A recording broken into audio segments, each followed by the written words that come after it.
account. Part 5 of chapter 2. After a certain time, the Sayyid asked permission of Jalal to go for a while to Caesarea. But Jalal could not spare him, so he remained at Konya still.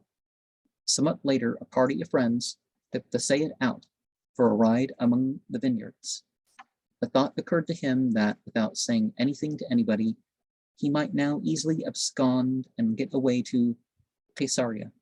Scarcely he had conceived this vagabond idea, then his beast reared with him, threw him, and broke his leg. His friends raised him, set him again on his horse, and conducted him to a neighboring country house, to which Jalal had also come. On seeing Jalal, the Sayyid exclaimed to him, "Is this the proper way to reward your teacher, to break his leg?"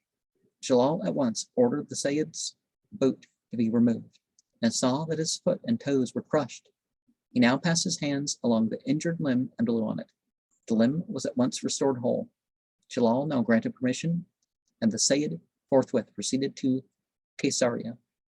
Now, when you're doing the ruqya, or the incantation, it's not your faith is in the incantation, your faith is in divinity, which you're calling upon.